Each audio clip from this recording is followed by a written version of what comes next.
got on the docket? What? What you got on the docket? The docket? Well, let's go and start with Ubisoft. Our sponsors. The great and only Ubisoft. For people who are listening, we always say we're probably going to talk about them again, and we never plan on it. It just happens they keep getting in the news, and we really don't have any choice. So, well, they got a lot of news. There's a lot of news on them this week. We're gonna break it down though. So we're gonna start with what happened earlier in the week and go day by day. All right, Grant. Let me pull up an image. Let me find that image. All right, let's see. Here we go. Here's the first thing. Let's break this out. Okay. All right, so the first thing that happened, Grant. Hold on, I'm reading it in Japanese. I'm only reading the Japanese. No, you're not reading it. You can't read it. You can't read. No, you can't read Japanese. Just stop. All right, so basically this was Ubisoft's cancellation to attend the Tokyo Game Show. This was actually earlier this week, around the 24th. Mm-hmm. And they canceled their appearance at the Tokyo Game Show. So that kind of raised out eyebrows, what the hell is going on with Ubisoft? Well, Grant, there's more to this than what happened. There always is. So guess what they did with Assassin's Creed Shadows, Grant? They delayed it. Surely it's still on time, right? What's that? It's still. No, it is not. It has officially been delayed until, guess what, Grant? February of 2025. 25. And it is not looking good. What was their reason for that? Well, they didn't really say, but they said basically they wanted to put out a better project. You know what I mean? They wanted to put some more polish on the game. Yeah, they wanted to, fix up some things, see how it is. But what's coming out of the woodwork of the Twitter sphere or X and social media is that they might be basically reducing Yasuke's role in the game. So he's not going to be a playable character now. Well, we don't know. This is still hearsay. You know what I mean? It's not official. But there's a Forbes article that kind of went into it a little bit. And it was kind of hinted at there might be a reduced, I guess, presence of Yasuke, but I don't know. I mean, that's to me, that's like a huge adjustment for the original base game. So for now, just take it with a grain of salt. But there's even more that actually happened to Ubisoft. So I feel like at that point, you just have to cancel the game. Really, because you're gutting probably 70% of. Well, they wouldn't be the first ones to do this. I mean, like major companies. Let's say, remember what Sonic the Hedgehog looked when a movie was about to release? Oh, yeah, that is true. Remember the first model of Sonic? Yeah, it looked horrible. It was bad. And there's a huge fan pushback to change the character model. And what did they do? They changed it and then released it, and everyone was happy. And ended up being a very successful video game. Well, video game to movie franchise. And I mean, they're coming out with a Sonic 3, so obviously. But there's even more to this, Grant.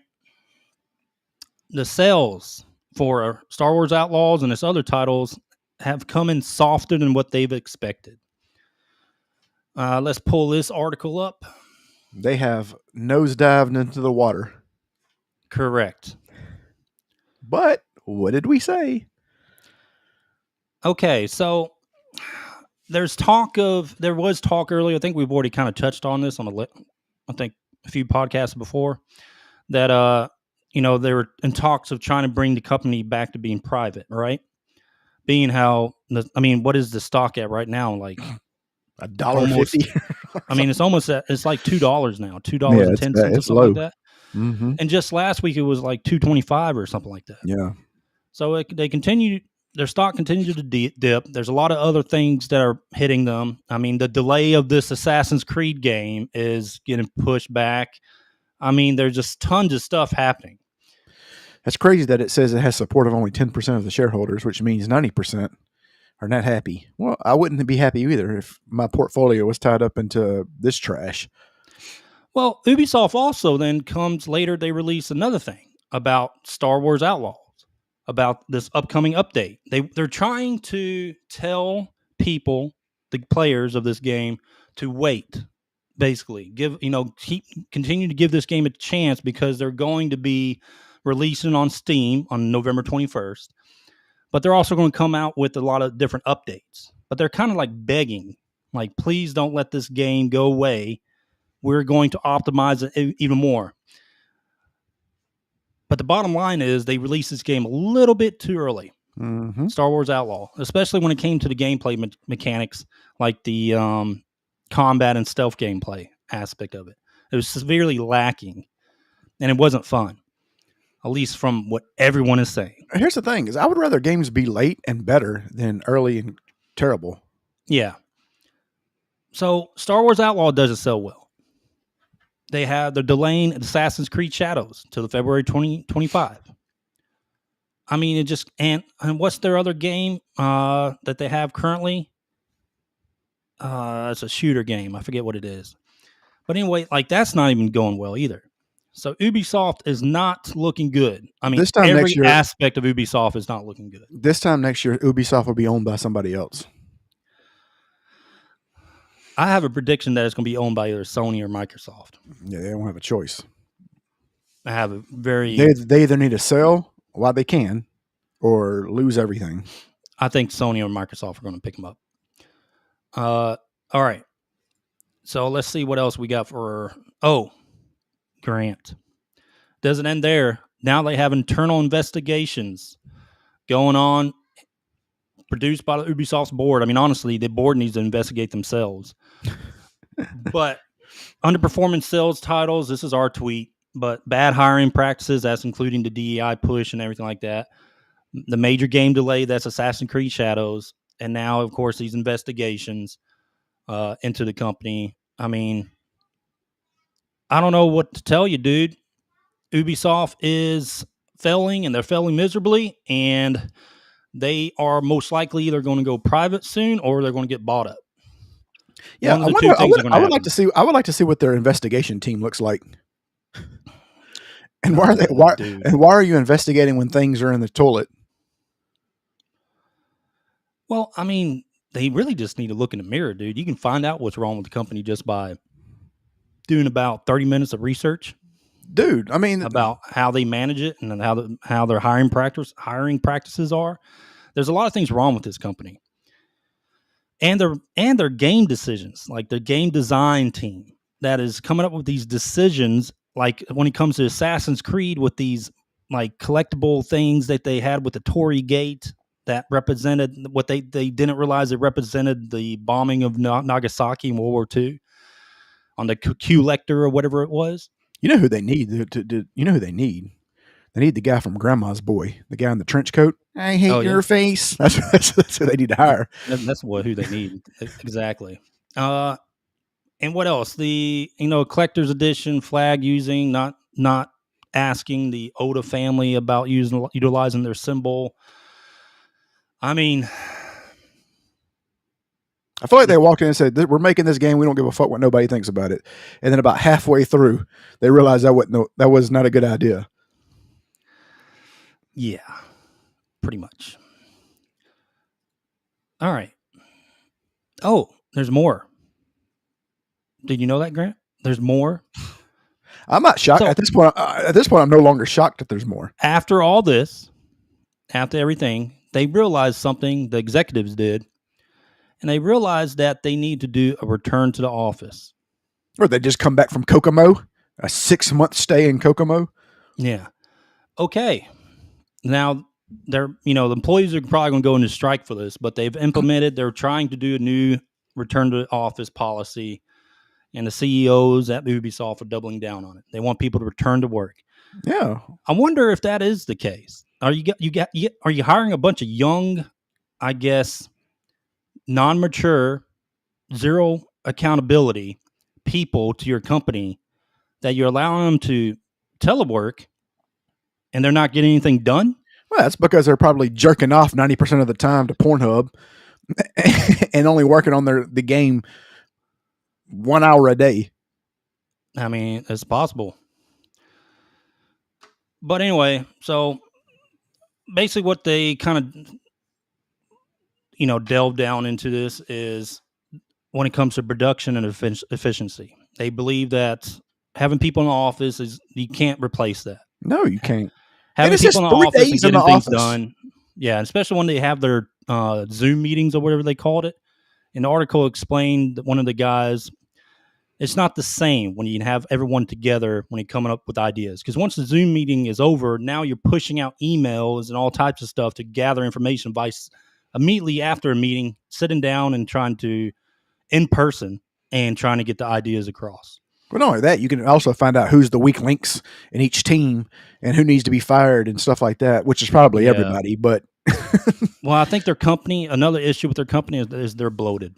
They're well, that's bloated fine. Yeah, yeah. I way mean, too here's the much. thing: is I would actually do this and then welcome a strike Yeah. and just let's clean house. I mean, Yeah. that, in all honestly, before um the CEO, before they replace the CEO, because that's going to happen, his first step's going to be like, well, give me a chance to clean house and get some new people in there, and then try that, and then that's going to fail, and then Yeah.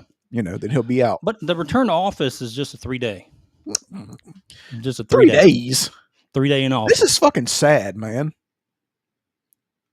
I mean, I think it's common sense. I mean, I get like COVID happened and everyone went to changing their lives to People are fucking people to so do goddamn telework. lazy, man. This is fucking terrible. Like, people can't even like But I'm telling you, work man, you anymore. cannot tell a young guy, a young girl that has still is not mature. You can say if they're 18, 19, 20, 21, 22, still not mature and have no responsibility and can't hold themselves accountable.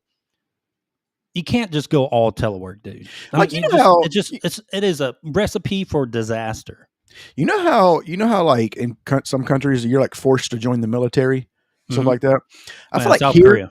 yeah. I feel like here you should be forced 1 year of manual labor. Like, it's a job. Like, it's a job. Like, you get paid for it. Like, it's not, but like, God. but what I'm saying, like, you should Okay, like, they're fucking no, I'm saying Stalin. like, no, I'm just saying like habitat, build houses. You know what I'm saying? Like, learn some work ethic. And it's not just like, you know what I mean? Just like they like work. Yeah. Fucking work ethic. Maybe Well, not just work manual ethic labor, can but you know be what I mean. accomplished in anything, any job, as long as you're there and someone is holding you accountable by watching how your performance is and everything like that.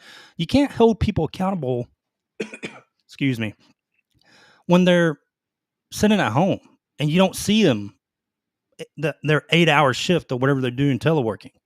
You don't see them. So how can you hold them accountable? And then But you got like having people in the office, you can hold them accountable. You can see how they're working and what their, again, what their work ethic is. But people gotten too comfortable after COVID. well, what they do is and also it's part of the boss's fault, because they probably give them things that they It need. is. Well, what I'm saying is they give them things Exactly. to do. They give them things to do, like, okay, this needs to be done by this time. They're not giving them enough things to get done by a certain time. That's the problem, because like, let's just say, hey, this scale needs to be finished by Friday. Well, if it takes you a day to do it, then you got 4 days to not do anything. Yeah. I'm saying. Another thing is it's the fault of these executives and stuff with their business practices they implemented during COVID, and even when it was like going away, they just stuck to this return, basically telework policy and didn't use common sense. Like common sense as in, okay, I mean, has it died down? Now let's start gradually getting return to work. Let's do 2 days return to work. 6 months pass by, go to 3 days. But they're trying this after almost 4 years of having telework policy. And these people And, gotten and you so they didn't got so and you accustomed. guys didn't think of to gradually get this stuff, a return to work gradually, kind of implemented these last 2 years. And that's the thing. And now these people are accustomed to. They've They're actually worked more this way than they have in the office. Most people. exactly. So So some people they've hired probably have never been to work. If you yeah, think about it. they're not gonna. They're yeah. That you might as well go ahead and send them home. Get somebody Okay. new in there. All right, Grant. You got anything else on this? No, did you call me Lennon? Is that what you called me? called you stalling. Manual labor. Damn, dog. I mean, like building houses and like, I don't know, whatever. You mean like a blue collar job? Yeah, just something like fucking work. Learn some work ethic. Good luck, buddy. I know. Good Dude, I luck. remember, dude. What was our first job? Remember our first job? What's up? Remember our first job? Oh, we can't really count. We can't really count because it wasn't our fault. I worked at a catfish farm. That was a lot of manual labor. Washing dishes. I mean, I worked at my dad's place, picking fruits and. Oh, yeah, because they made all those jams and stuff. Yeah, all those jellies and stuff like that. No, I'm saying. I had a very farm lifestyle, though. That's how I grew up. Remember washing dishes? I washed dishes and went to be a grill cook at Harvey's. For $5.15 an hour. Never forget that. I was a salad prepper for a while. Our check would be the grill cook. And then like when it was dead, we'd be out there playing basketball with a wet cloth and a bucket. Yep. That's right. Oh man, those were the days, man. $5.15 an hour. That's right.